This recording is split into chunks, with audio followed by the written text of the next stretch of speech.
Welcome to Snowskate Overlords, the most authoritative podcast in snowskating. I'm Eric Fryc here with Andrew Nelson, Zack Alworden, and we're back for, I don't even know what season this is. Maybe season 3 of Overlords. Overlords 3. And then 4 or 5 of Wet Sox? 4 total, I think, for you guys. 4 total? Okay.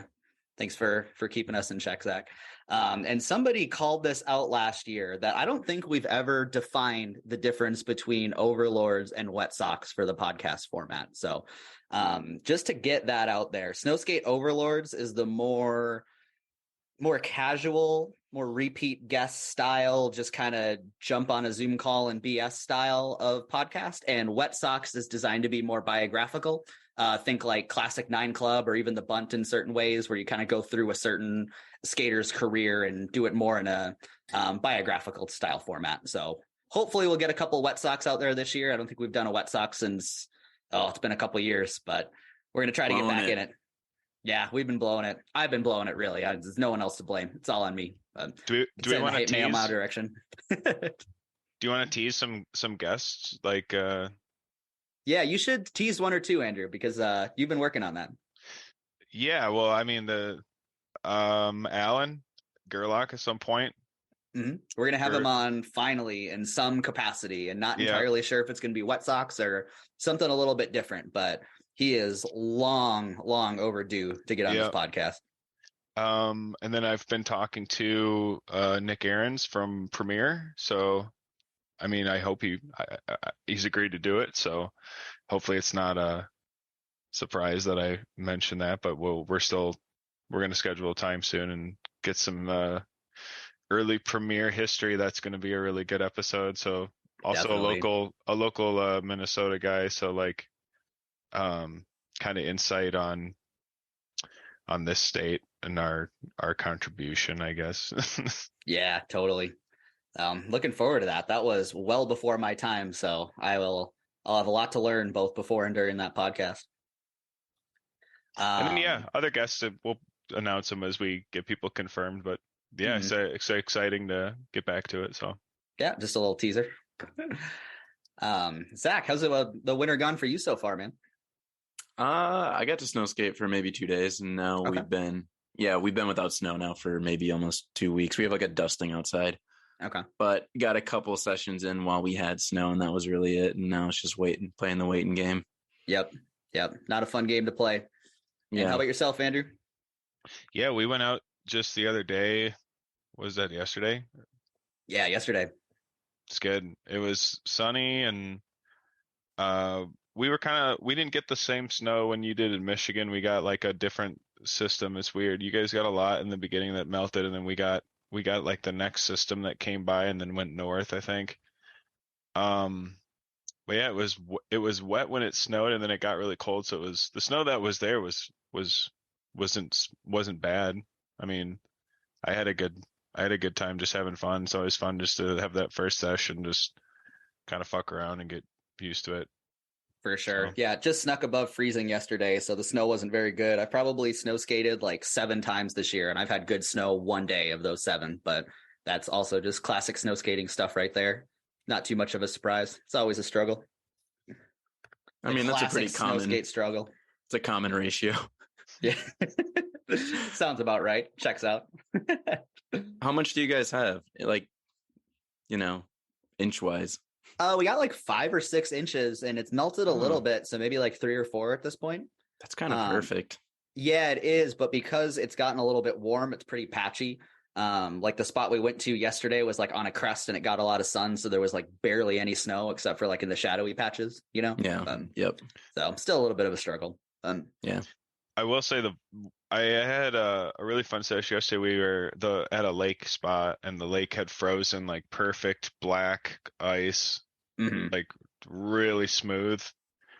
And I haven't done any snow ice skating or whatever you want to call it. Just so much fun just to slide around and do board spins and stuff. It was great. So that's where Alan's post came from today. Mm-hmm. Yep. So that was the reel that Alan uploaded to Instagram, that 40-foot nose press or whatever it was. That's all he did yesterday was just pressing and spinning on the lake. It was a lot of fun to watch. It was great. it's just like one of those things when you first start learning, you try or something, or you get on the ice eventually, and it's just like, no resistance to anything you do. It's just a good and bad thing, but super fun. It's so fun. I mean, you're down to bruise a hip at some point, but it's worth it. Looking forward to this season, though. A couple exciting things going on. The first thing is the new Ambition project. Zach, you probably know more of who's going to be in that project than I do, and I don't want to leak anything, but it sounds like it's coming out relatively soon. Yeah. Well, I just got that news from you. You know more about the release of it than I would. Even though I talk with Alex every day, we've just been so fucking busy this time of year with orders. Like, I haven't even really thought about the video. But yeah, as far as I know, the main emphasis of that video it will highlight like the younger dudes, I guess you could say. Like, from what I understand, it'll be a lot of Morgan and Sed, Raph, and then probably just some guest appearances from everyone else. It's not going to be like a full length video like Bleached, obviously, but I'm hoping it'll be.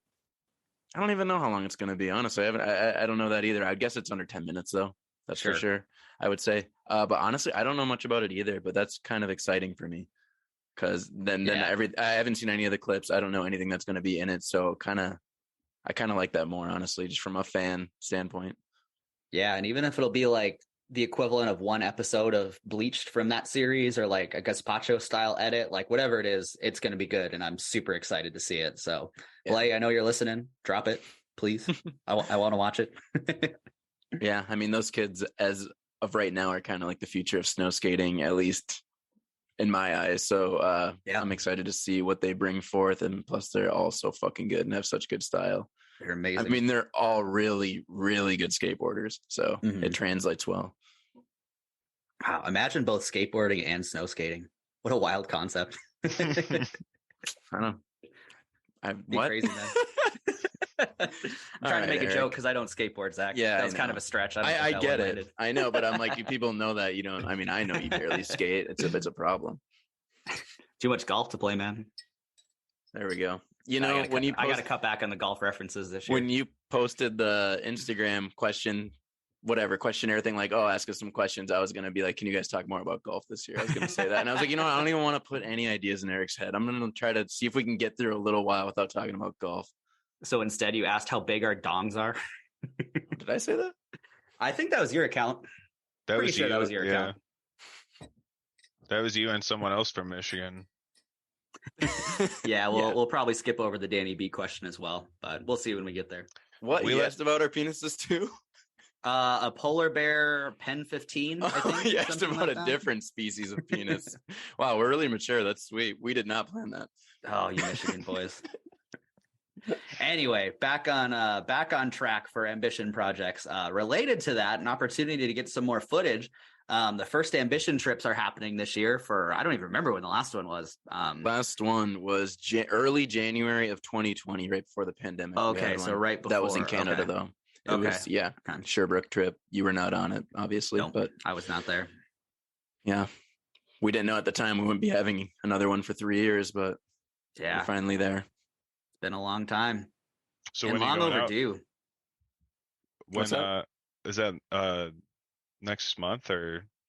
Yeah, it sounds like we have some tentative dates, but they're becoming more concrete. So it's sounding like early to mid-January, we're going to do one to Minneapolis. So we're coming to see you guys. Love it. Yeah. It'll be fun. And then sounding like Michigan, Detroit for the February one, second one. Yeah, as long as there's snow. I would hate for us to like book an Airbnb early and not have snow. But usually February is the best bet for Detroit. I would say maybe late January, early February. So, but even if you wait too long in February, it could already be dried up or just who knows. But that's sounding like the idea at the moment is Detroit, since we have a lot of good spots out there we already know of between, I guess, like me and all of our friends and Dave, obviously growing up out there. So it won't be hard to entertain ourselves and probably be productive. And then obviously Minneapolis with you guys, it'll, I don't know, just seem like the most logical places to go at least. So we'll see what happens there. Although I really want to go back to Canada. So I might try to sneak in a trip to Canada this year if I can get away from my work. Oh yeah, late Feb, early March or something. And they still got Maybe, yeah, that little something bit of like spring that. snow. Yeah, maybe that, or yeah, maybe end of January. It depends. If I sell out of boards, then maybe I can travel more.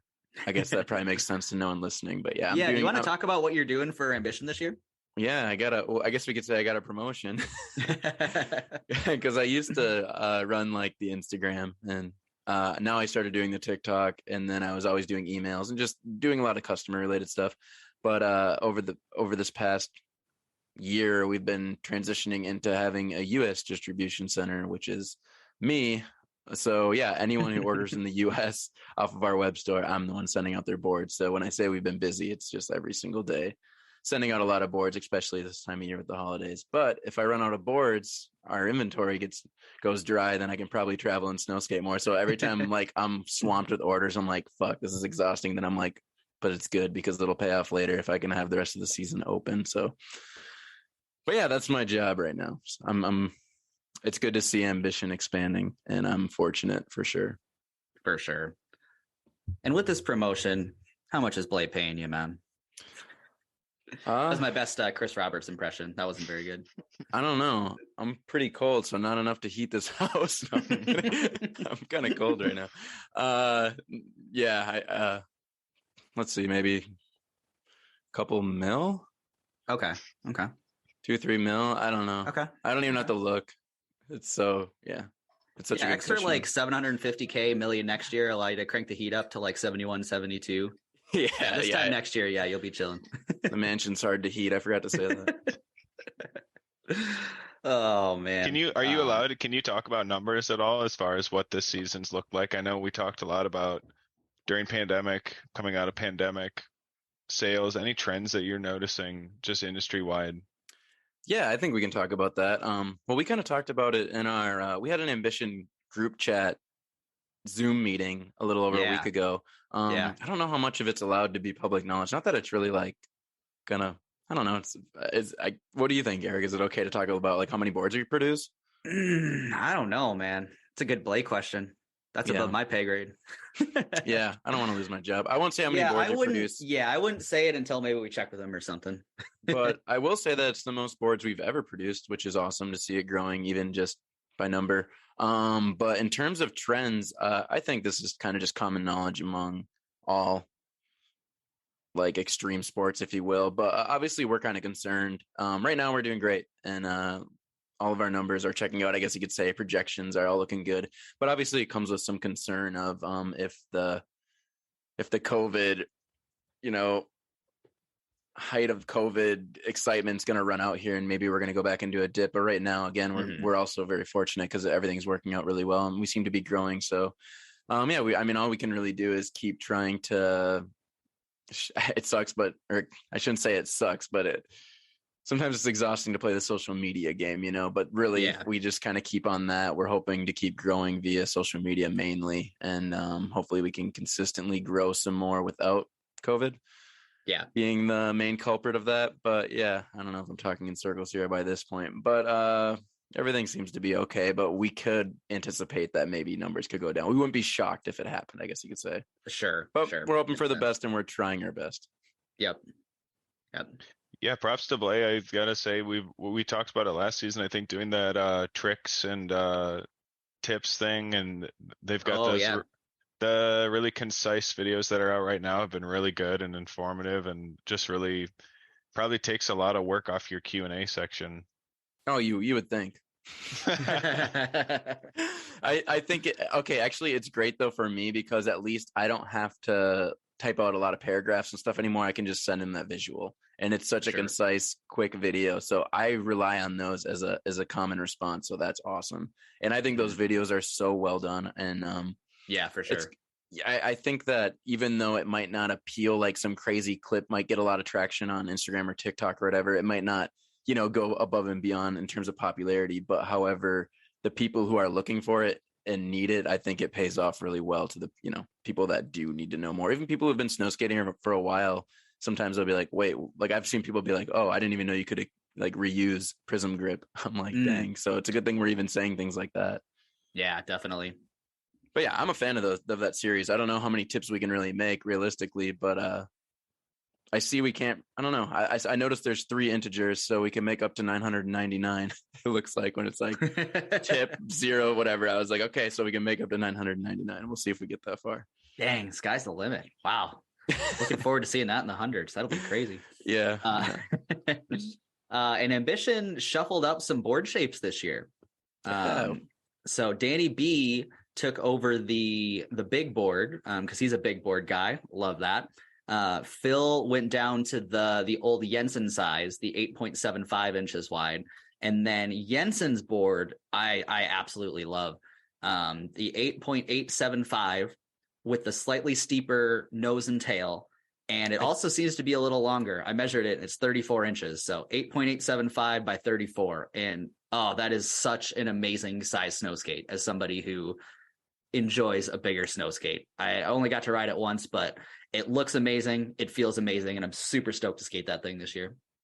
Is that the one you tray flipped on?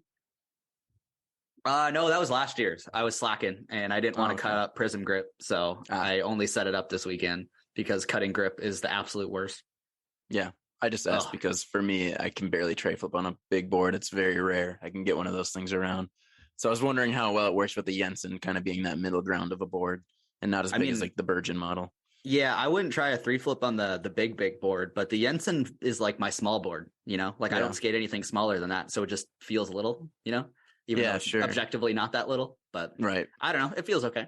The funniest part is though, Dan's smaller than everyone probably like in terms of height and stuff. He's a little shorter than me and he can tray flip the big board. No problem. So he does everything in the big turns board. Out I just suck. Yeah. I don't know. It's fucking impressive. Yeah. Dan's amazing, man. Guy's so good. Yeah. He's got a stupid nice flick. Jensen. Maybe his ankle's just really strong. I don't know. Is that the key? Do we need to start doing ankle exercises? I don't know. I don't get how he gets that thing around on a tray flip. No, I don't either.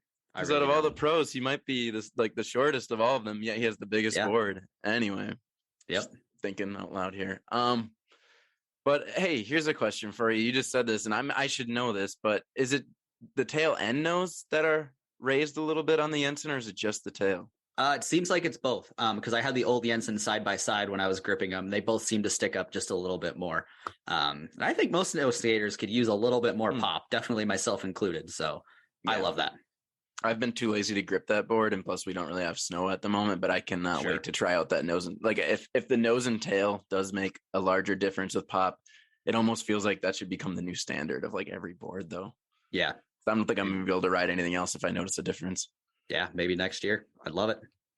I've only ridden it once, but I'm already excited about the idea. Good.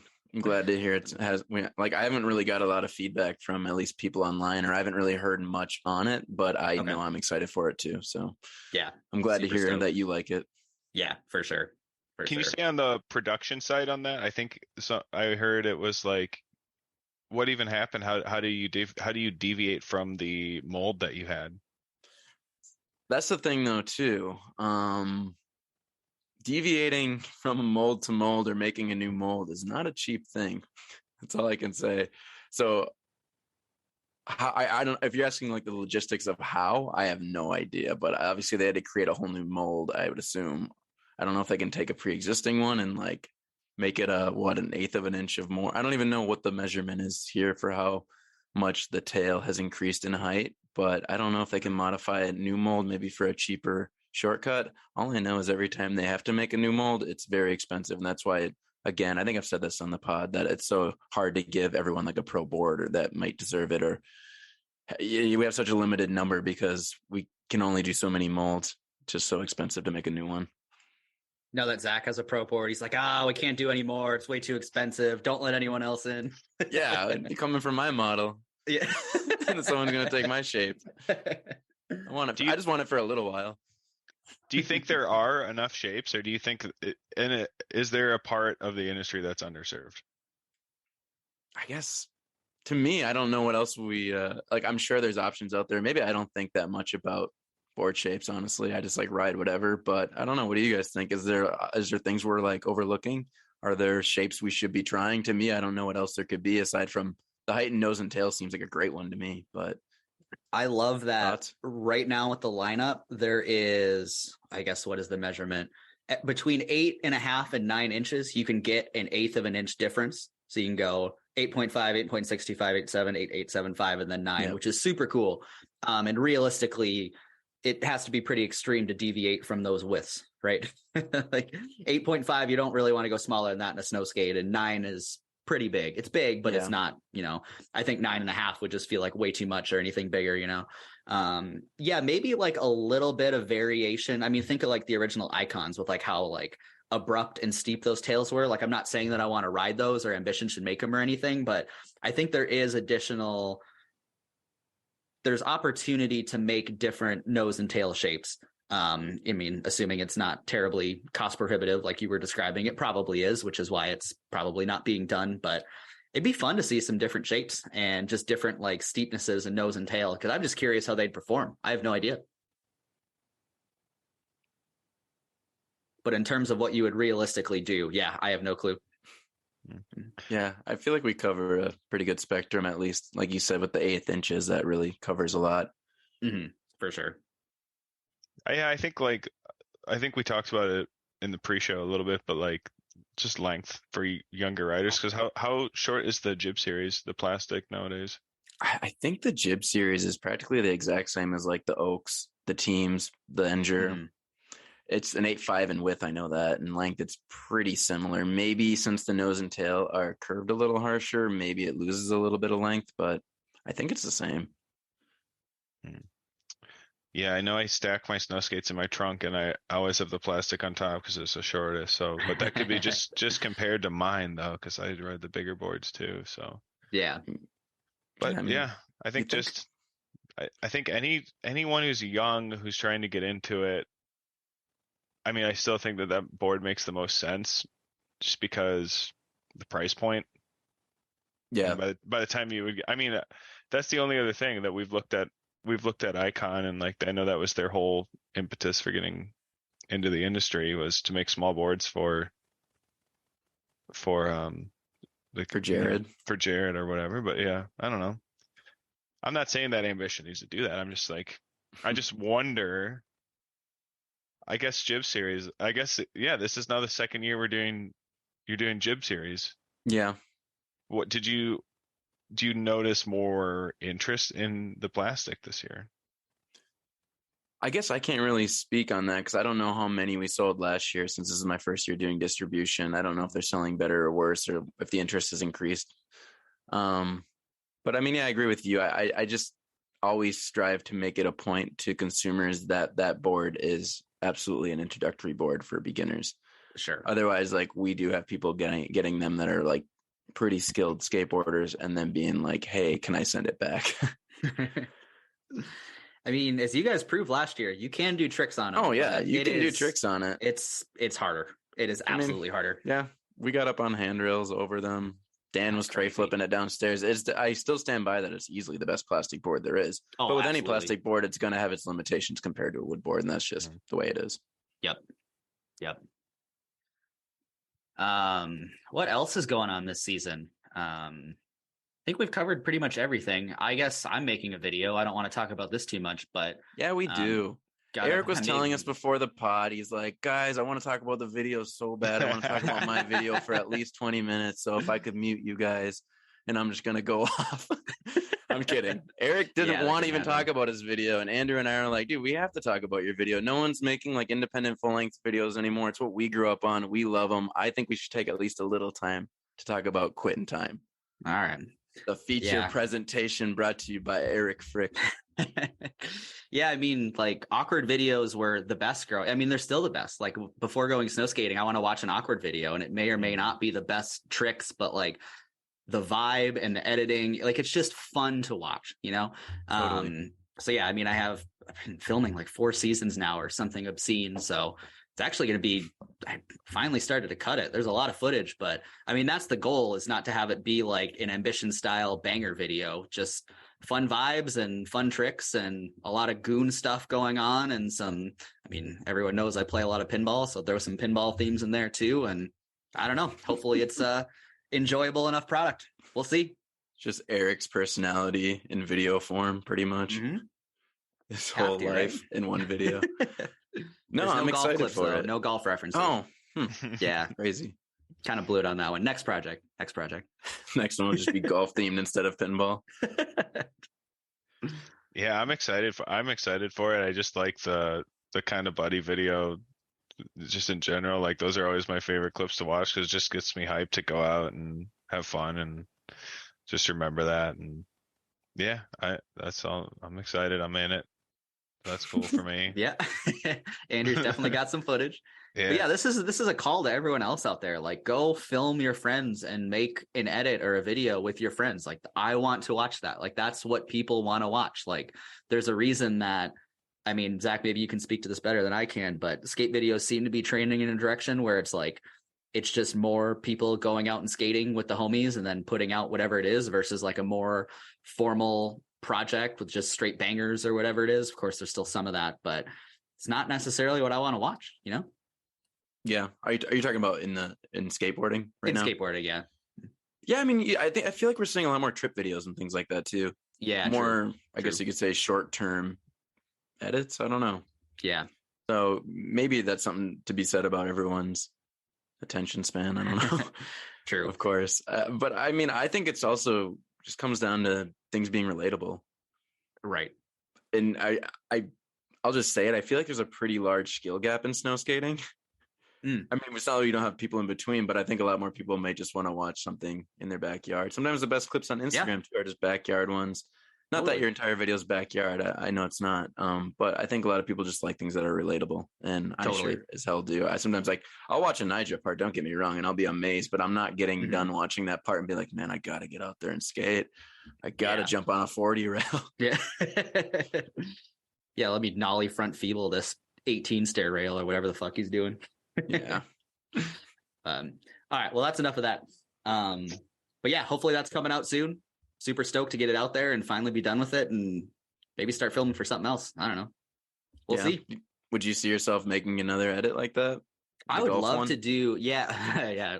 Only golf. No, but do like awkward style, just like get everything out there at the end of the year and just like make an edit or a montage instead of waiting like 4 years or however long this project has been, you know. Right. I think it'd be a lot of fun, but of course, depending on the footage you get, which is we were talking about pre-show, like I got nothing last year between like snow conditions and getting hurt and all that fun stuff. Yeah, just nothing. Yeah. But that's snow skating, man. That's the struggle. Plus it gets kind of hard nowadays to divvy it all up. Like last year I didn't film anything for real on a real camera. I dedicated all my clips to Instagram. Oh yeah. Because for me, it's hard to do both.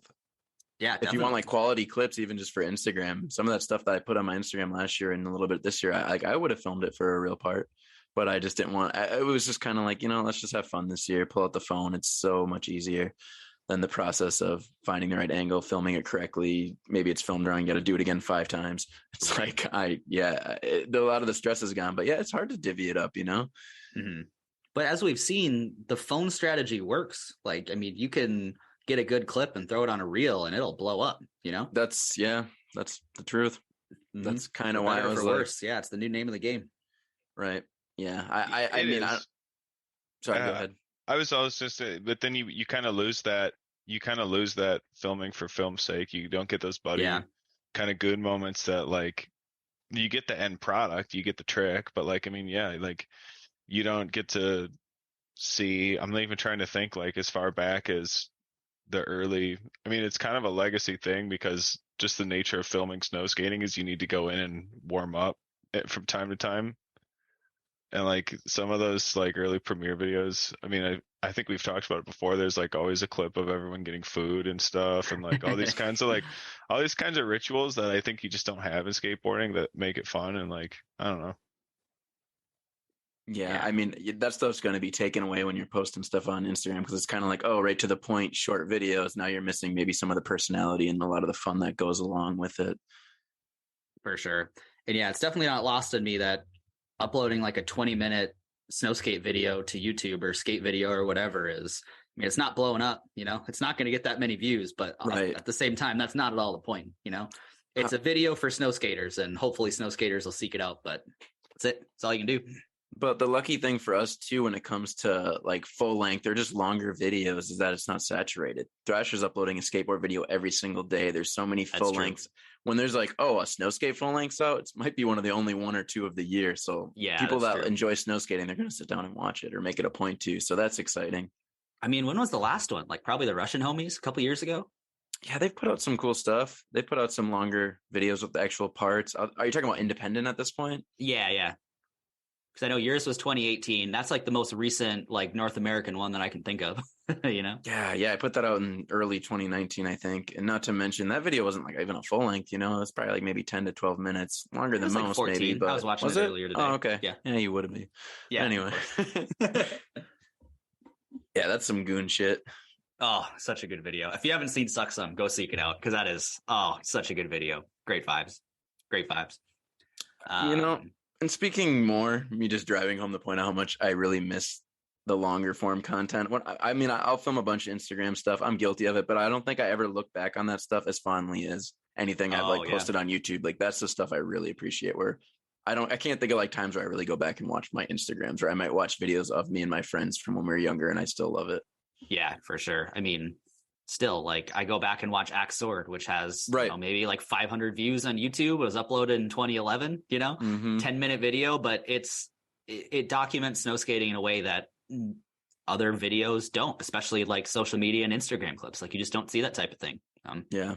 Here's my question for you. For both of you, if anything, what do you think the best awkward video is? Offhand, Cripplers. Edit or video? Ice Lord Cripplers. I was going to say. Ice Lord? Yeah. Yeah. Name another video that starts with a sketch comedy. That's the one with, you know who I hate? That Braden. Is that one? That's that one. That's Ice Lord, right? Dang. I think Ice Lord is probably the pinnacle of awkward, but Axe Sword is really good too. I love Axe Sword. It's a little more raw, like just more of a, raw montage style video, but it's still amazing for what it is.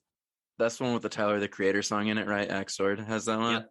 Dude, I kind of, man, that's a tough, maybe first for me actually, Axe Sword, because Axe Sword has the really good Josh Segay footage in it too. Yeah, that his like secondary part from the Skrill Clinton. Yeah, the Skrill Clinton year. And then the following year was the Safari Time year. That's I was actually just rewatching Aliens, I think. Was that the 2012? I think that was the 2012 one. It's 2010. No, what was I rewatching? It was Aliens. But yeah, actually I just watched his part because I was thinking, but now that I've been, the more I hear about stories about spots and stuff, I rewatch it and I'm like, oh, like he had to really fight for that, and you don't see that in the finished product, and I'm always like, actually going full circle. That's actually what I've really been liking about the rough cut bleached footage actually recently. It's been really cool I like that really raw, like, I mean, all those. I think we talked about that last year, did we not? Of like, had there ever been like just like a B-sides or like a Snowskate video like that? There have been some, like there were the Sava sides, Encore Sava year, and then Encore had a couple.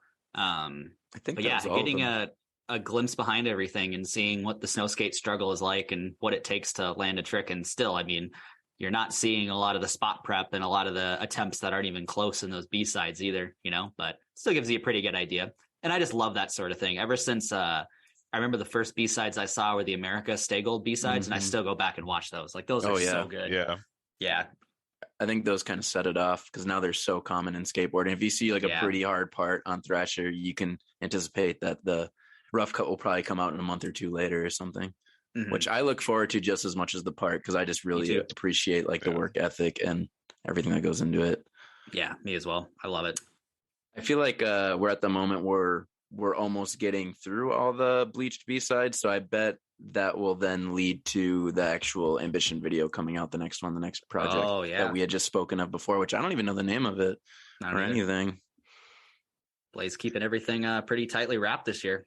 Yeah. No clue. Good. I'm excited now. It's like strategy. It's actually just True Color 2. It is 10 years. It comes a long way. It's like Baker 3 to Baker 4. Yeah, exactly. All right. On that note, let's get to listener questions and trivia. But first, let's take a Zoom break. And huge shouts out to Andrew for letting us use his U of M Zoom license, so we're not limited to every 40-minute Zoom break. Huge shout out. So now we can take Zoom breaks at our leisure. Delightful. They're a public institution. I guess it's okay. Yeah.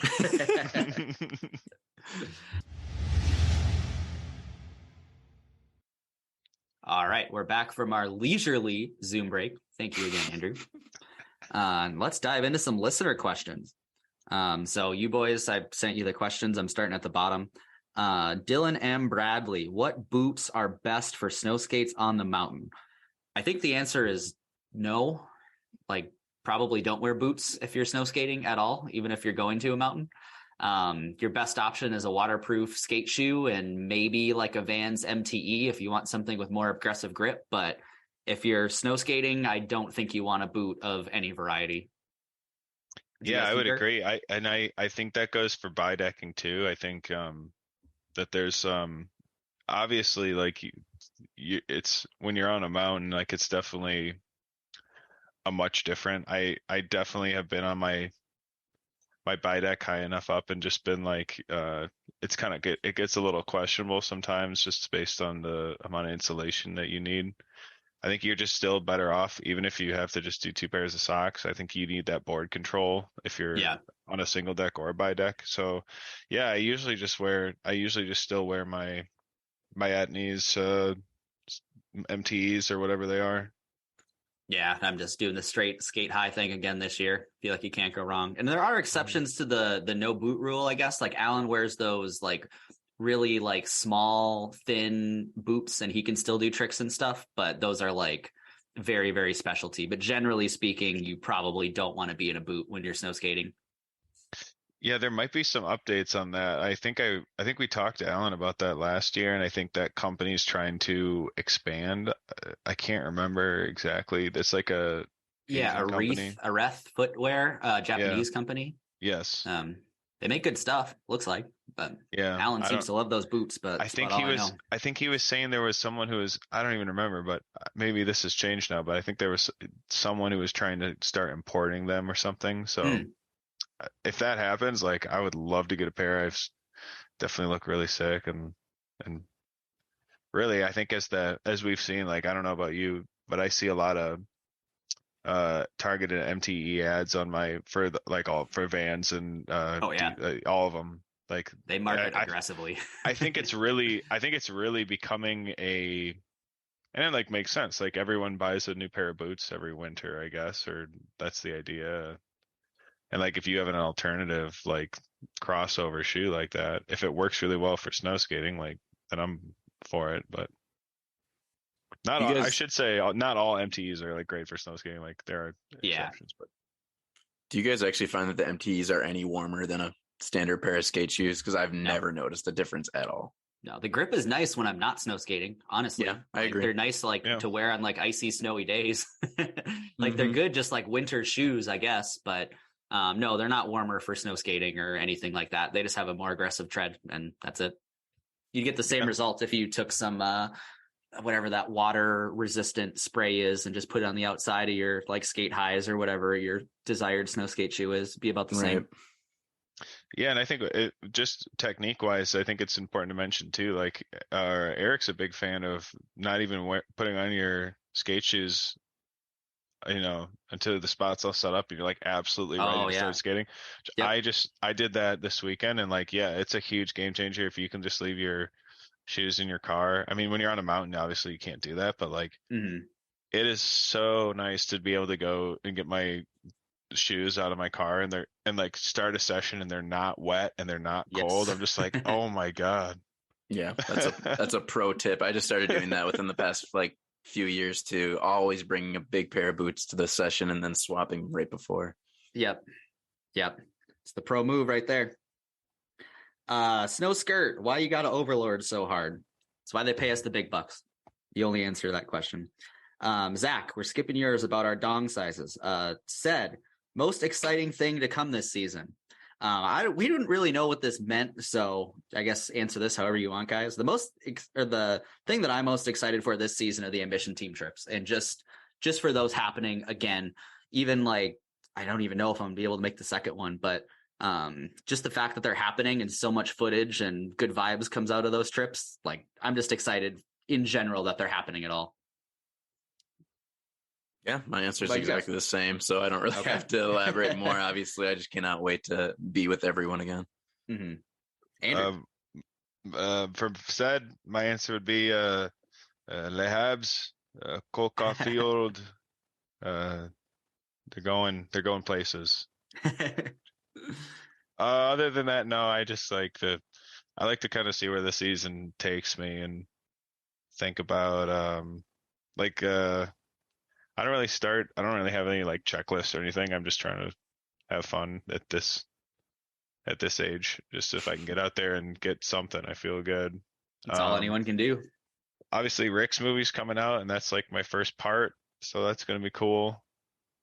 I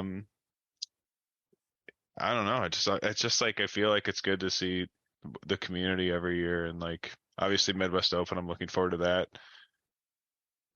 I don't know. I don't think he's doing it this year. Yeah, I don't think I heard a rumor it's not going to happen. Yeah, I heard it's not either. Could be wrong, but we'll see. But I mean, we never knew if it was going to happen until like 3 weeks before, usually. So yeah, it could change. That's how it's been in my experience too. So I don't know. Maybe that happens. Maybe we do something else. Like I guess Zach's coming to town I'm looking forward to that. That's cool. Yeah. I gotta start finding spots. I gotta start looking around and being like, oh, I gotta send Zach here when he comes here, and like, please. I do have a couple spots already in mind for that team trip, so I'm excited. Interesting. Let's talk later, Zach. Let's talk later. McChud, if Ambition doesn't do any Go Snowskate Day challenges this year, then you guys should. It's a pretty good idea. Yeah, that's a good suggestion. Yeah, keep the vibes alive. And also, is Charmer working on a new record yet? Zach, I'll take this question, man. Okay. Just kidding, Zach. Yeah, you can answer that. Well, since there's virtually zero crossover between people who probably listen to Charmer and people that snowskate, I can probably just leak everything on here that's going on with us, and no one's gonna know, and it's not gonna hurt us, and no one in the band can get mad at me. Yeah, we're working on a new record. We pretty much have a lot of it done, if not okay. We have a full album worth of songs for sure. We haven't put out an album in 3 years, so we have a full album worth of songs. They need to be fleshed out a bit more, and honestly, we're just kind of waiting to get into a studio at this point. However, this last month, we actually all got together and we recorded like a 4-song EP that we're going to be probably putting out this month. Oh, cool. So, which we haven't announced it. No one knows it yet, so McChud will be the first person to know this probably. Dang. Yeah, that's really it. We're still alive. We're doing well. Our singer just had a child, and obviously Neil has a 2-year-old kid, so we're old, we're adults. It's harder to do the band thing, but yeah, we're still alive. We're still doing it. We're still have an album in the works. So yeah. Man, look at you breaking news over here. Yeah, really exciting. Amazing. Giacomo. Am I saying that right? I think so. That's it. I've never even tried to pronounce it until right now. Yo, excited you guys are back. Thank you. What are your favorite video parts? Andrew, you start with this one. Yeah, it's hard to just choose one, but I can definitely say, like, depending on what I'm in the mood for, I definitely go back to a lot of stuff. Cripplers and Ice Lord Cripplers, I know we always talked about. I like watching. Zach's been a really great archivist about posting early premiere videos. I always go back to Turn It Out because that was like the first video I got, and I still get hyped seeing those. And it just gives you like an idea of like how far the sport has come, which is cool. Of the more recent stuff, yeah, like not the old Quebecers, but like the new set in the new crew up there. Yeah, like they're just going so hard, and like it's really cool to see that evolution. And yeah, so I mean, it's hard you can't really just pick a spot. I mean, I definitely rewatch those videos, and I watch those parts again, and I'm like, I like it just kind of floods back to me, like how many times I like had watched it or something. I guess like True Color. I mean, obviously I talk about Phil Zender all the time, and just like that's it's a really solid part. So yeah. Zach, what do you got? Yeah, this is an impossible question for me, It's a being hard question. a snow skate fanatic. I mean, I would say that I enjoy watching snow skating as much as I do doing it, because it's a rare thing to see. And I love watching skateboard videos too, obviously, but like when you watching a snow skate video is just a different kind of excitement. However, yeah, Eric was like, let's try to do 3 parts when he saw this question. So I have 2 actual parts to list, and then I have a cop-out answer. So the first part that I thought of was Alan's part in white contrast was a big one for me.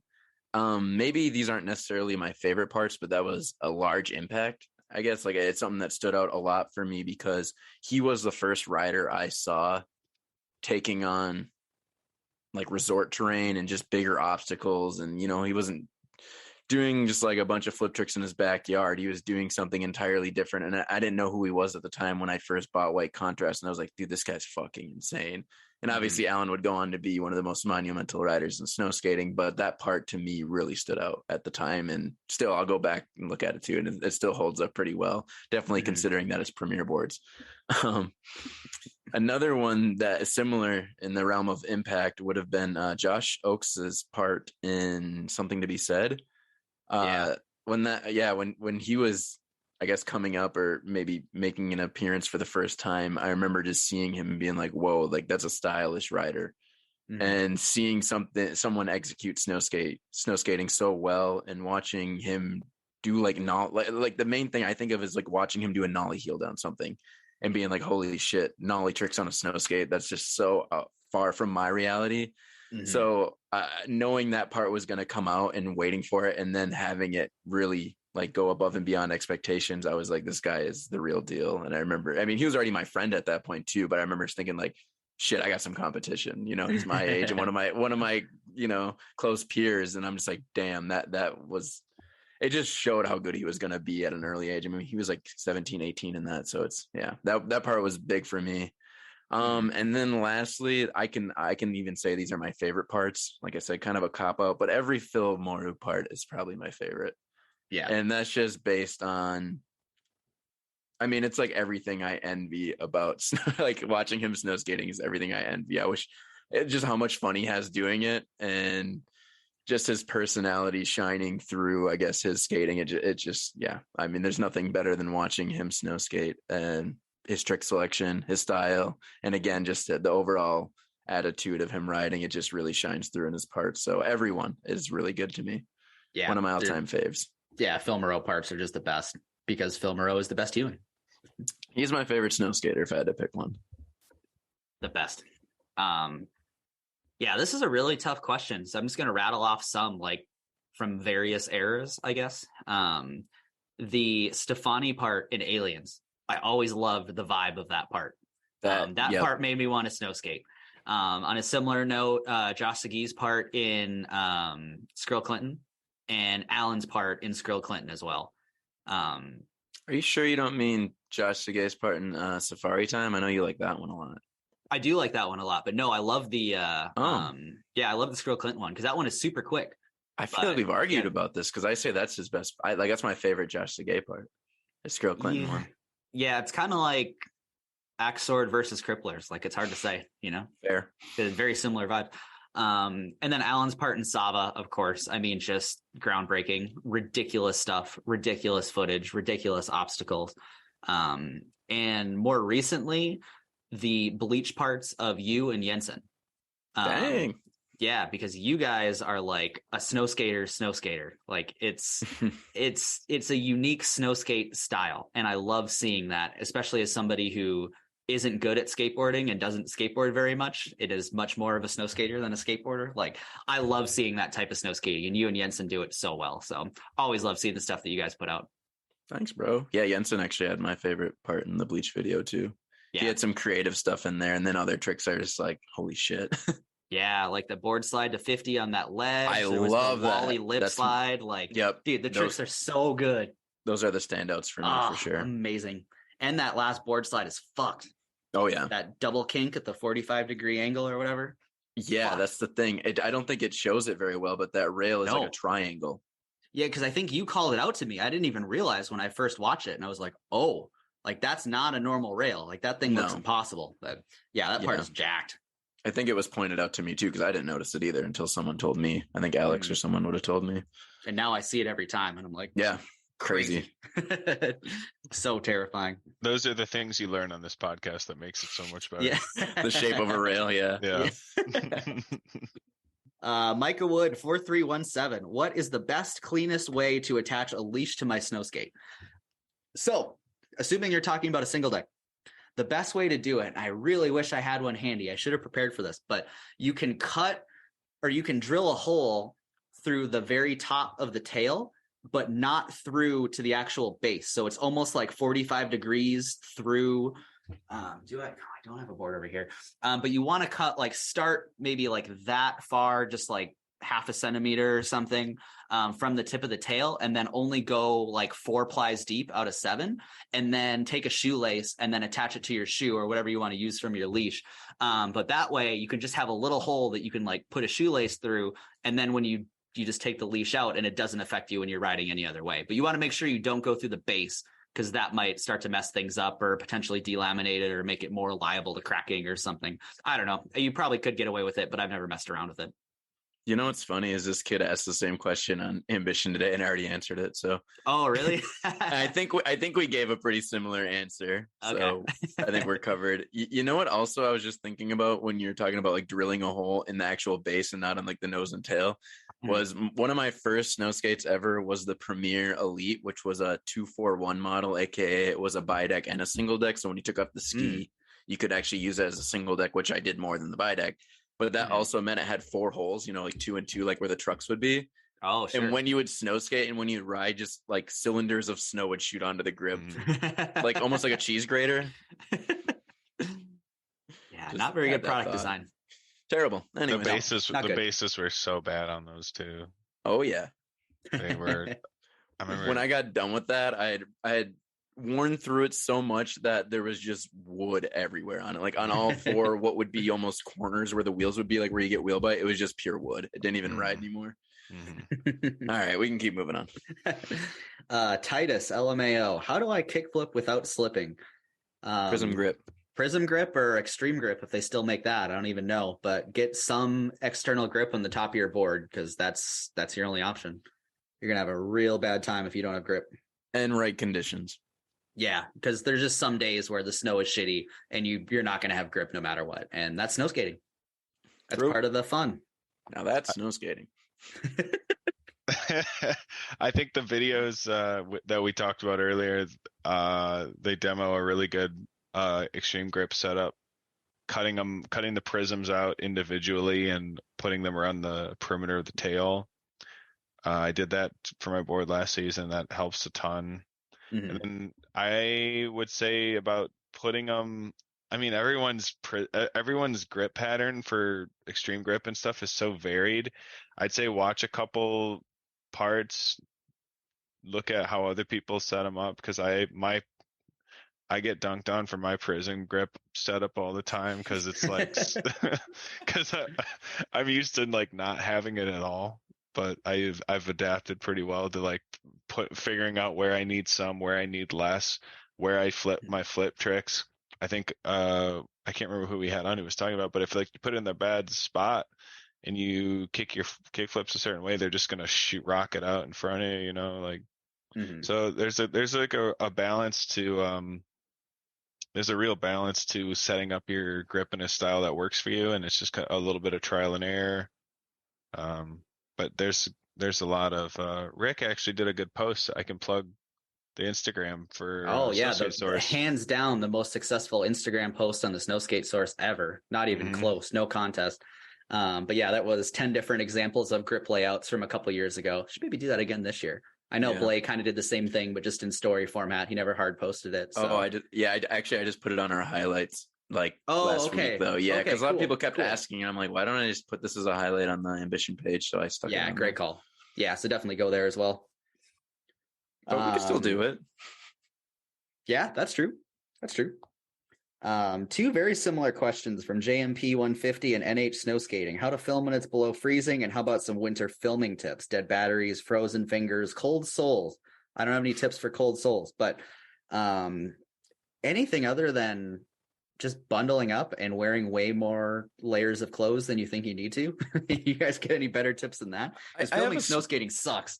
Oh, it's the worst. I have a small tip, which maybe our good friend and filmer Red or Nick Olson, he helped film a lot of Bleached and a lot of my old parts and stuff. And what I bought him last year was actually it was almost looks like a lobster claw. It's a mitten, but you have the ability to use like your two fingers like this. Just because I know if you're filming with gloves on, which is ideal to keep your hands warm, it's hard to toggle the zoom and just do very intricate movements. So I got him those where he can kind of just like unbutton just like the flap of these two fingers, so he can still like work the zoom and stuff. Sure. How well? I don't know. He used them last year. I guess, like I said, maybe he could be a better. I'd have to ask him how much he likes them, but that could be one way to go. That was just my attempt at helping him not let his hands just freeze while he films us for way too long. Yeah. So that's a thought. Modified gloves, short-term answer. And if you're going out with the homies and filming each other, because I mean, let's be realistic, nobody has a filmer, right? Be very tactical about when you skate and when you film, because if you skate first and then film after, it sucks. So make sure you have another like pair of shoes and maybe another pair of gloves and just have maybe another pair of socks, something to change into, or bundle up while you're filming and then skate after. But just try to be tactical about it to where you're not drenched and then you have to stand around for a couple hours filming, because that truly is the worst. Yeah. What Chancellor and I used to do when we used to film each other as kids is we do 10 tries, swap 10 tries. So we both stay warm and both skate. That might not work if you're trying something that's terrifying or you're like, I need to do this right now. I can't Yeah. But when we were just hucking or jumping down something over and over again, we would just swap in and out, and that would help us stay warm. Yeah. If you're skating the same spot, yeah, that works out pretty well. Yeah, I haven't seen those lobster gloves you were talking about, but they make glove liners nowadays that have the tips of your fingers with the material that's good to use on touchscreen and on camera. Yeah. So you can use your phone. So if I have like a bigger mitten, and then my glove is my mitten liner is just like a glove that has the stuff. So if I like need to do something on the camera, I can take it off, put it back on. So I mean that's just one way, because when I film, it's like you really just got to bundle up. Mm-hmm. I used to have, I have so many from the tinfoil line. I think I've heard about that from you. I put that on the sole of your shoe or boot. And if it's really sub-zero, like Minnesota cold, like, anything helps a little bit. But like I used to put on like a thin sock, and then I make like a little tinfoil Vans Era, and then I put on a thicker sock under it or over it, right? So I have like a tinfoil liner in there. Man, that helps. I don't want to do that. I mean, if you really want to get out in the cold, like that's what you do. But I mean, yeah, it's good. You just get good boots too, I guess, and just make sure you're filming. Keep stuff in the car. Get extra batteries is a big one. Yep. I never trust batteries in the cold. Especially for a spot. If you have to get up to a spot, I just got a new backpack this year that's insulated. That's like thicker. That helps a lot. You can put, I took like the dividers, these really thick foam dividers that is like a camera backpack or whatever, and I just like insulated my little pocket where the camera goes, and that worked out really well. So it's like more insulation you can get in there, the better. So what I've been doing for the last like year or two with my phone, because those are notorious for dying in the cold pretty quick, is I'll just bring one of those external like charging pack battery, whatever that, there's a term for them, I'm forgetting, but anyways, you know what I'm talking about. And I just keep that plugged in at all times. I'll just dangle it off my tripod if I'm filming myself, and just plug it into my iPhone and just dangle it and let it film, and then it won't die so quick. Yeah, that's a good call. Yeah, the modern phones aren't as bad. Like I got an iPhone 12 mine's Pro a little or whatever, better. and it's okay, but every phone before this was just horrible. And also from NH Snowskating, how do you stretch warm up for a session? I straight up don't, so I'm going to defer to you guys on this. I do nothing. I just start skating, and that's not. I don't recommend that. But Andrew, do you have anything?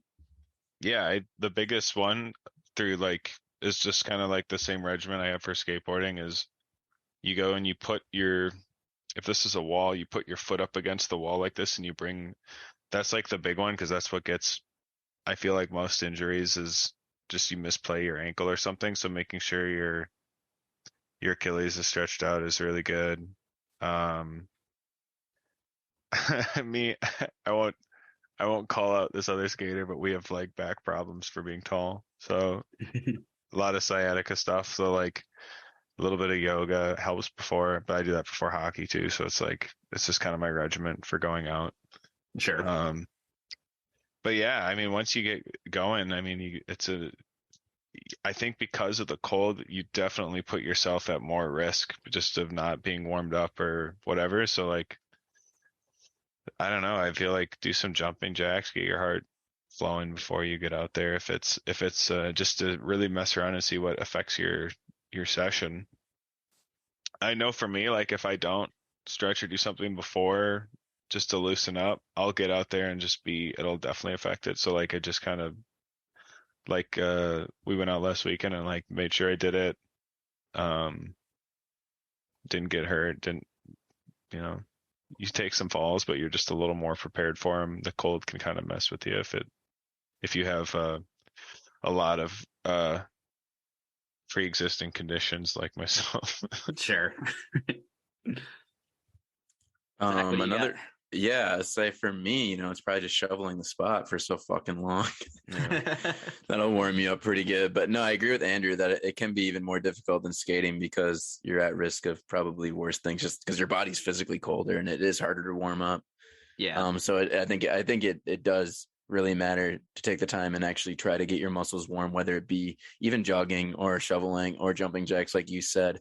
But a new one that I've recently put into my routine, being both skateboarding and snow skating, is I have a Theragun, and I will lightly do that on my muscles. You don't want to get in really deep. That's for after when you're trying to get all the lactic acid out and shit. But what I'll do is I run it along like my thighs, my calves, just areas that I need it more, like I said, lightly, just to kind of get the blood flow into those areas. And then when I'm done with snow skating, after I say I jumped down something for a while, or I probably just sprinted for way too long, doing short sprints, jumping on my snow skate, then I'll really get in there with the Theragun and I'll like push on my muscles. And I've noticed that it does make a difference with, I guess, healing time, you could say. And I feel less sore the next day, that's for sure. And I actually always stretch after because that's when your muscles are warmest, and that's like from what I heard, that's the best time to stretch because it actually might have a lasting effect. Just static stretching and with that, and I usually try to hold each stretch for 30 seconds, according to Andrew Huberman. So that's Huberman. Right. Yeah, I'm basing a lot of my fitness regimen off of his podcast. So that's my little spiel. I've changed a lot of practices in my life over the last 12 months just listening to Huberman. Yeah. What a fascinating podcast. Love that, man. It made me afraid to drink ever again in my life. Yeah, totally. Yeah. I was like, I feel I'm pretty good about my alcohol habits. And I listen to that podcast. I'm like, well, I guess I'm going to die tomorrow. Yeah. Do you want to give him a plug? What's the podcast? Huberman Lab. Huberman Lab. Yeah, I think his tagline is science and science-based tools for everyday life, and make somebody like me who doesn't know shit about that super easy to understand a lot of relatively complex scientific topics, and does a new one every week on various subjects. And yeah, super cool. Plus he's a skater, so that's fucking sweet. Yeah, he was on the 9 Club. Yeah, that's how I found out about him. That's how I found him too. Right. Yeah, I feel like that's how most people did. But yeah, I mean, he was like an Embarcadero rat back in the 90s and shit. Yeah, he's an OG. So sick. I would say even as far as the 9 Club goes, that's top 3 episodes for me. Yes. Is Huberman's. This is awesome. Very insightful. Yeah, it was amazing. And Chris Roberts asked some horrible questions in that interview. Did he? I can't remember it that well. I just remember loving it at the time. Oh, yeah. Huberman stuff was good. But yeah, the questions he was getting from the guys were not that good relative to what he was talking about. I was just I only want to listen to Andrew talk right now, Right. Anyway, go listen to Huberman because he's sick. couple more questions from Justin MFS. What are a couple NBDs you guys would like to see? Zach? That's tough. I just what hasn't been done? Full cab flip? That'd be sweet. I guess for whatever reason, when I hear this question, immediately my mind just goes to handrails, and I don't know why. And I feel like we've actually had this question before, and I still want to see a valid heel flip onto a handrail. I think I said that before, because then the same topic of your heel flip. Yeah, I know. Mine doesn't count. Yeah, I say then we always come down to the topic of your heel flip onto the handrail, which to me is still an impressive and solid trick, but could have been executed better. We all know that. Oh yeah, totally. Still props. I still you look at the conditions that day too. It was like fucking 40 degrees. I know. Still amazing. Don't get me wrong. But yeah, I want to see a nice heel flip on, because we've seen kickflip front boards and whatever else at this point, kickflip back 50s, but I would like to see a heel flip into a handrail. So that'll continue to be to my answer until someone does it. Yeah. Andrew, you got one?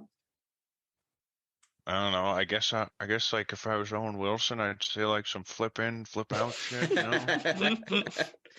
Wow.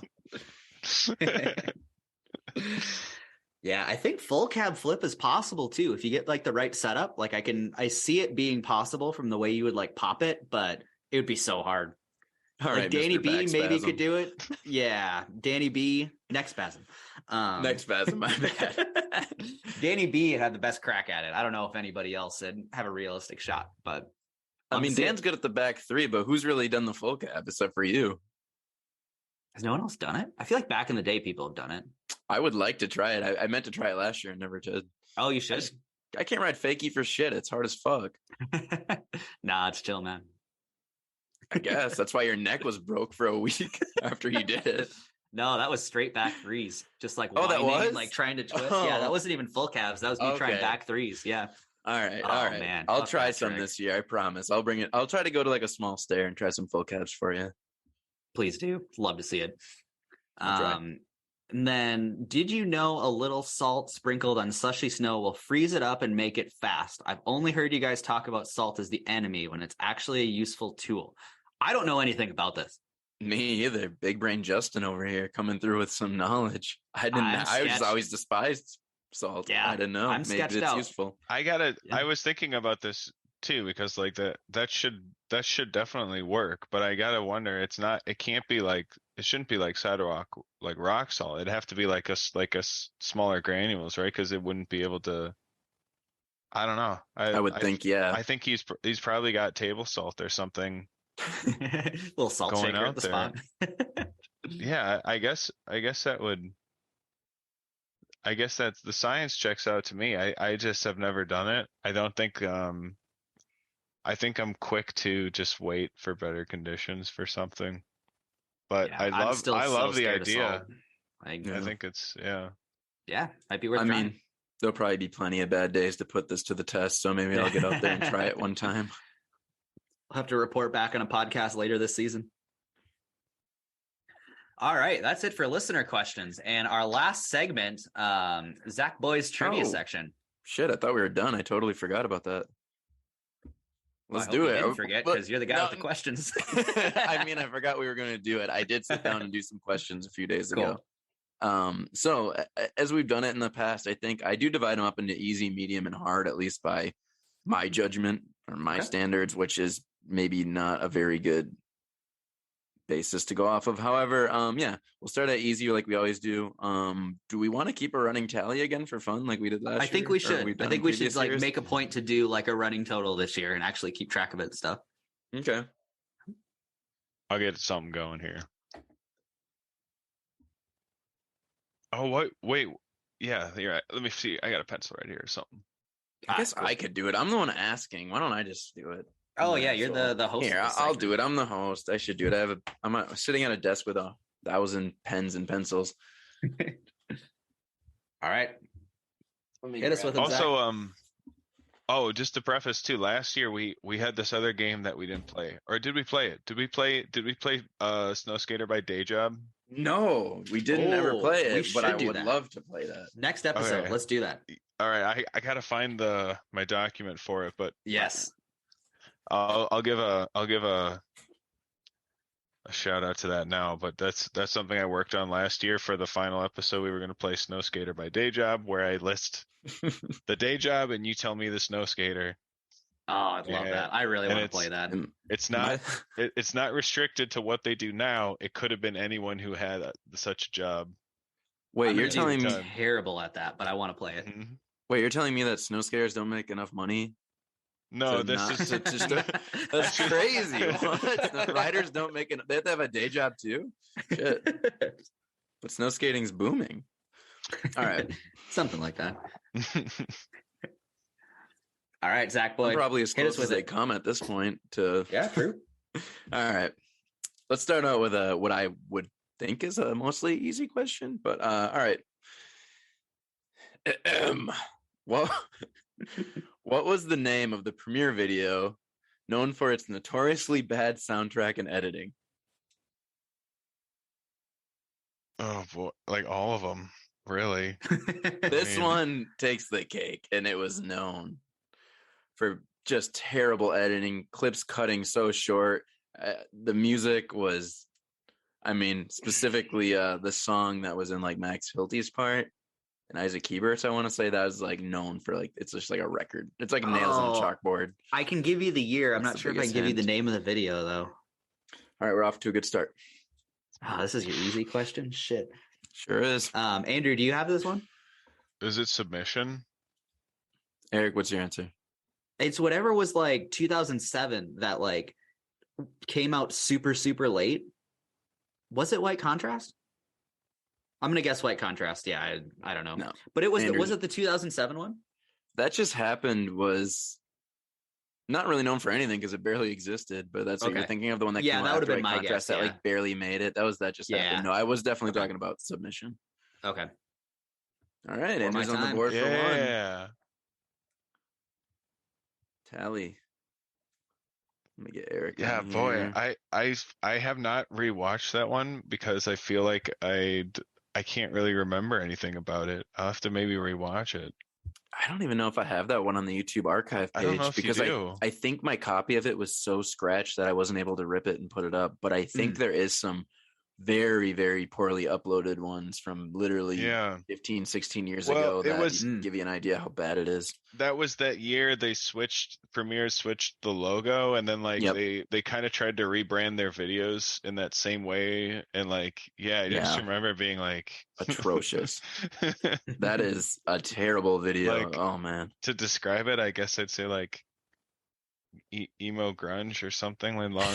It was just really a weird. I don't really know what they were going for, but it was the times, you know. Right. Wow, that was supposed to be an easy one. Maybe I'll try to do one more easy one for today since we're a little rusty here. Let me see what I got here. I didn't really plan out which questions. I just have them sitting in my phone under just divided up. So,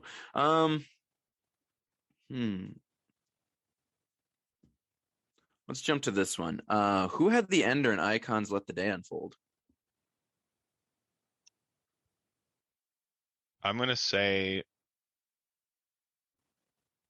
I want to say it was Josh Oakes. My guess is Matt Plays. Is everyone locking in their answers? Yeah, I'm locking that in for sure. It's Matt Plays. Okay. I kind of asked this question based on, I figure people would probably mix it up maybe with the other video and think it was Josh. Yeah. I knew Let the Day Unfold was the first one. I was like, I'm pretty sure Matt Plays had an Ender in his own video at some point. Was it, what was it, the laser flip down the... Yeah, I think it was. I think it was that laser flip off that. I know he also does like what else does he do in that part? I remember the clip, but I didn't know. I guess I didn't remember that was the Ender. But yeah, that was a sick laser flip. Wait, no, I thought that was the opener of Something to Be Said. Because I can picture the track. He does a laser flip down the Traverse City. Or wait. It's like a 9 or it's big. Yeah, because Phil 50'd it that year in Alien. Yep, that's that. Yeah, open space spot. I think it's like it's between a 7 and 8 star. I think I want to say. But what the hell was his Ender? And we'll have to come back for that one. I don't remember what his Ender and Let the Day Unfold was. All right, 1-1. Yeah, sorry, 1-1. I'm even stumping myself here. All right, let's step it up. Let me go through here. I don't want to use any questions I did last year. I think I did a decent enough job on marking what was and wasn't used. Here's a fun one. These two premier riders were the first non-pro snowboarder or non-pro skateboarder to get a pro model board. Who were they? They both got them the same year. They debuted as, I guess you could say, as like the first real professional snow skaters. You know, they weren't just modeled after premier riders that were modeled after, you know, Nico Draz or JP Walker or John Cardiel. So they were non-professional skateboarder or snow skaters. Yep. They had pro model snow skates. Yes. All right. They were the first real pro snow skaters, in my opinion. I think Max Hilty and oh god, I'll just say Isaac Hebert because I can't. That's what I think. I know they had from if they were the first is what I'm trying to remember. I want to guess those two same guys, but I feel like I'm cheating. Didn't we write these down last year and then like flash them? So we didn't like hear each other's answers. I think we got to be doing definitely did do that. I was wondering how right away in the first question, I was like, this doesn't seem right, but yeah. So I was like, well, he's just going to take We're still a little rusty. No, that's fine. That's fine. I mean, we're going to do the honor system for this question. And then from here, we're going to make you guys write it. Okay. Right. I feel good about Max Hilty. I don't feel as good about Isaac Hebert. So I'll say Max Hilty for one of them. I guess I'll say, I don't even know if Matt Plays had one. No, because he got on as an AM in like 05. Mm-hmm. I'm just going to say Max Hilty. That's my only answer. Well, there's two of them. I know. I don't have another one. You don't have another one? Andrew, I'm only going to rip off Andrew's answer for one of the two people. Andrew, you sticking with your answer? Yeah, I'll stick with those two. I can't remember now. You don't want to guess one more person, Eric? I can't think of another premier rider that had a pro model outside of those two guys. Hold on. Was it Jason Borgstead? Jason Borgstead was a pro snowboarder. Oh, you're right. Oh, that's right. That shows you how much I follow the early 2000s. At least, I mean, I don't know anything about snowboard. I'm pretty sure he is, though. Yeah, I think you're right, too. I think he definitely was. God. No, I can't even think of what the other pro models are because I feel like because it was like, you know, the JP and the Cardiel, and then I feel like they had a team board, and then I'm trying to remember. It might have been Phil, but then there's other premier riders I'm missing. I'll just stick with that. I'll stick with the two I had. That's all I got right now. Eric, you're just going to get this one wrong on purpose, I guess. Yeah, Max Hilty. That's the only guess. What a terror. I just said there's two. All right, Andrew's right. Was it Hebert and Max Hilty? It was, yes. Yeah. It was both of them. Do I at least get 1 point? No. Oh. The question was for 2. That's why I was like, why don't you at least guess 2? Oh, dang. All right, well, whatever. I'll take the loss. All good. We're up 2-1, Andrew leading. No, I did assume I would at least get 1 point for that, but whatever. That's fine. Yeah, I was wondering what the hell you were doing, but all right. No, hold on. I'm trying to remember because the JP and the Cardio were like the first models, and then they were like not on the team anymore. Is that when they switched and then they had the team model and then correct. Yes, that's correct. Yeah, the wooden boards that year were like the Isaac Hebert one, which was the orange and white one, and then Hilty I think had the spider one for the first year, and this was like 05-06. It was 05-06, or maybe it was 04-05. He sent me pictures. Either way, regardless, yeah, they were the first two actual people that were on the team, and I think it was also because Michelle, maybe Andy Wolf was still on this time. Maybe someone could correct me, like Alan or Alex might know better. But I believe maybe it finally happened where actual snow skater got their own board because Michelle also took over around that time too, probably around like 2005. So I don't know if those two things coincide or not, but that might be why they finally got boards. And then later on, the next person to get a board, I'm pretty sure was Phil about a year or two later. I think his first board was 06-07 or 07-08. I'm getting rusty now. All right, let's keep moving. He had the white grip tape. He did, yeah. He had the first board was, that would have been 07-08 actually, with them hard flipping the goat. Okay. And to keep moving on, Let's go to, I guess, the hard section. Oh boy. I have one really obscure one that, I'll ask this question today because we had referenced this video a couple times earlier, and it got me thinking about it. Can you name Alan's last trick in Snowskate Aliens? And I guess kind of as a hint is, yes, he did have the ender part in Snowskate Aliens. Mm-hmm. And this is one that stumped me. I thought of this question first, and then I couldn't figure out the answer and I had to look it up. So if I can't get it, maybe I'm just being an asshole by then pushing it on you guys. But oh boy, wait. So he had the ender in Aliens. He did. He had the ender in Skrill Clinton and Safari Time and too. Safari Time, yeah. That's what I know. I know what the Safari Time ender was. And now I'm trying to remember what the Skrill Clinton was. Was it as a hint? Right? As a hint, I'll tell you guys his enders in the other two videos that came after. So in Skrill Clinton, his ender was that backflip on that rail. I'm pretty sure it's in Minneapolis, like that square one, kind of Phelan Park, rectangle. Yeah. Yep. Mm-hmm. And then his ender in Safari Time was maybe church. One of the best tricks of all time. Yeah, the front board down that double kink. Mm-hmm. But his ender in Aliens is what we need to know. I think I got this one.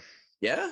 Was it I'm going to spitball here because I think this might have been earlier. I don't know if it was the ender, but I think it was just a front board over that long round bridge rail at some resort, I think.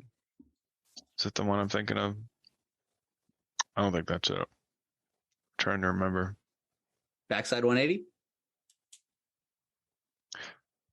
Wait, down the I'm gonna lock in mine that it's like it's a front board on a big rail because that's an Allen trick. Eric's right on this one. We're 2-2 now. It's the back 180 off like that cliff drop that they seem to be pretty heavily fixated on there for a couple of years. It made a lot of appearances and a lot of it's like a big cliff that made appearances. Nick Stefani, I think, shoved tail grabbed it. Yeah. Allen's true color part, I think. Was it Emil Barron? I think did like a melon or a crazy tuck knee off it or something. Am I making that up? Yeah, had a big grab. He did a grab off it. I don't know if anything else really went down on it, but yeah, that was the ender, was the back one off that cliff drop. Yeah, let's if we can for the last one, can we have both of you guys just write it down and then flip it up just so Yep. Try to enforce that a little more. All right, the hard ones are easy, man. Hit me with another hard one. Apparently, yeah. Fuck. Yeah, it just shows like my frame of reference is so skewed. I'm between two. Let's do this one. Also has a reference to Snowskate Aliens. I like this one. This is a rider I also thought was very underappreciated. This Canadian ambition flow rider scored tricks in videos such as The End of the Beginning, White Contrast, Don't Lose Your Composure, and finally Snowskate Aliens before seemingly disappearing forever. Who is that guy? Name the other ones. Name the independent ones. What were the independent videos that he was the non-ambition? Yep. And I should say, I don't think he's ever had a full part. In any of these videos, he just made appearances. So thank you for that. Shit. I shouldn't have said that. Actually, I just remembered he had the last part in one of these videos. So never mind. I take that back. However, in Aliens, he only had clips. And in White Contrast, he only had clips. But he was in End of the Beginning, Don't Lose Your Composure. Those were the independent videos. And then he was in Premier's White Contrast for a little bit and Snowskate Aliens for a little bit. Had some guest clips.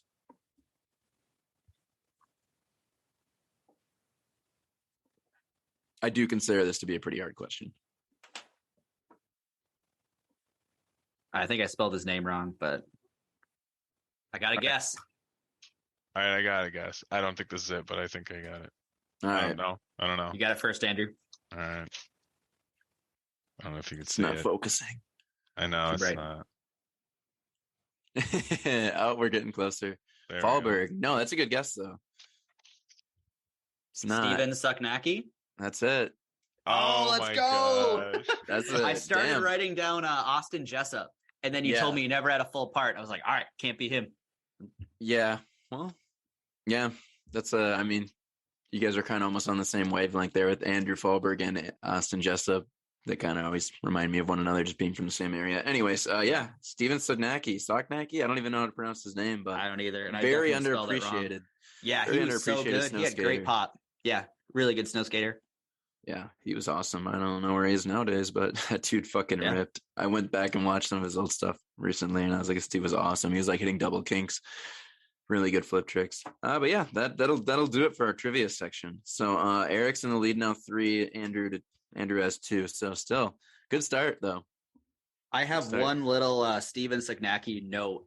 Like the thing that I always think of him with is he commented on the Ambition forums when Axe Sword was released. And it was just a comment, something along the lines of like, dang, just had like a long day at work, got home, saw this was uploaded, cracked a beer, watched it, and was stoked, like, great job, or something like that. And I was like, that's exactly what like the awkward video vibe should be. And like, still, when I think of Axe Sword, I think of like that specific comment by him for whatever reason. So it's not even like a big deal or whatever, but it's just like something that's stuck in my mind. Yeah, but he nailed the emphasis of that video, and that's definitely the mode you got to be in. Yeah, so exactly. That goes to say, when quitting time comes out, you better be cracking a beer. Oh yeah, you have to. Maybe crack a beer, smoke a J, smoke some weed, your thing. Yeah, man. Play some pinball. Vibe the fuck out, you know? All right. Well, that's everything we had. Anything you guys want to shout out? Anything you guys want to plug? Any last minute notes? I'll plug Quitting Time. Me too. Thank you. I'm excited. When is that? When are you even premiering that? So I may have a low-key premiere around Minneapolis sooner rather than later, but I'm not communicating dates yet because I'm still it's not finalized enough yet to where I feel confident enough in that, but relatively soon things are happening. I'm so stoked in editing right now. Nice. You're in that stage of editing where you put it off and you fucking hate it and you don't want to do it, but then when you actually start getting going, you're like kind of excited to come back to the computer and keep building. You hit the nail on the head. I mean, that's the only thing I've been doing the last like 4 days is editing. Hell yeah. So stoked. Awesome. All right. Well, it's been fun, boys. Back at it. Back in the reunion. Saddle. Yeah, we're back. And if you've made it this far, shout out to you. Go snowskate.